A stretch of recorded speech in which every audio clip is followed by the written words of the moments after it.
G'day, I'm Matt Wood and I'm down at the Anglesea Proving Ground in Victoria having a look at the new Volvo FM, Volvo FMX and Volvo FE.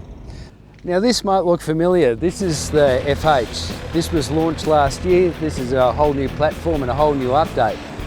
And this is the FM. I'm actually quite fond of the FM. I think it's quite an underrated little truck.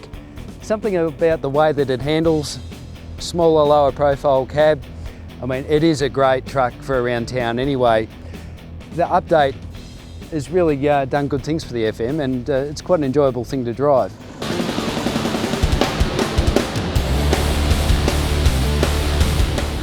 Okay, I'm here with Mitch Peden from Volvo Group Australia.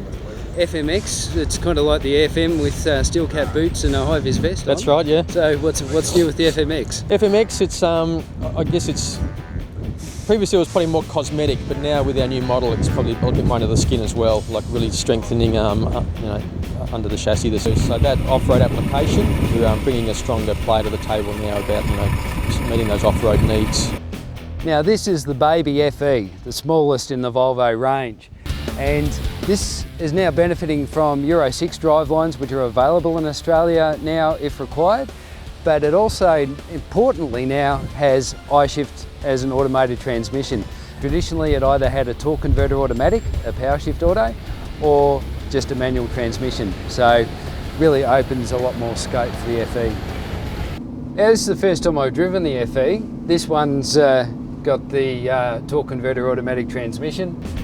It's a 6x4 and really it's got garbage truck or hook lift bin truck or any sort of vocational thing written all over it.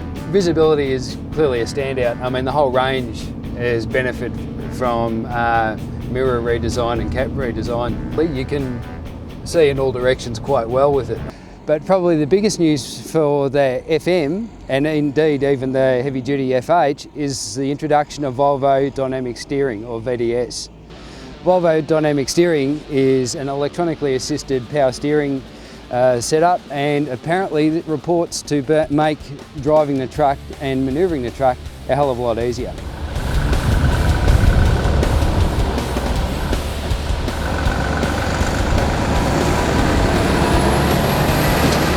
Particularly important for FMX because if it's going off-road into these rougher conditions, that's really where it'll shine, taking all the the bumps and stuff out of the driving experience and having a much more smoother ride for the operators. Okay, well now you've given it that sort of sell, I think I need to go and try it for myself.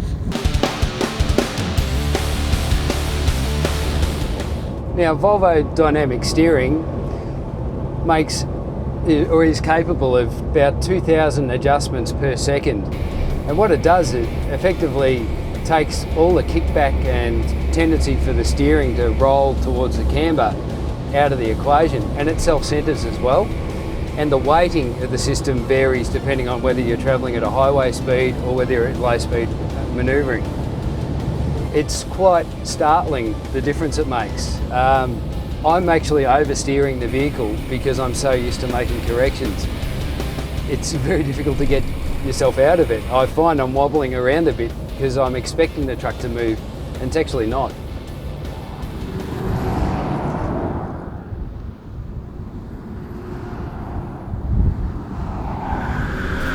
Well, I've just spent all day in and out of various Volvo FE, FM and even FH models, and really the standout in driving these trucks on the track and on public roads has been playing with Volvo Dynamic Steering. It's a really interesting concept. It seems to me like it lacks a little bit of road feel, especially on broken roads. There isn't any kickback through the wheel, but I do find it distances you from the road surface as well. But I can see there's applications where it really will shine in local distribution, local B-double, truck and dog, roles where drivers are really cranking the wheel all day, and that will really take a lot of the stress out of a driver during their workday. it's a $6,000 option, so it's not like it turns up with the truck. So ultimately, I suppose the market will decide.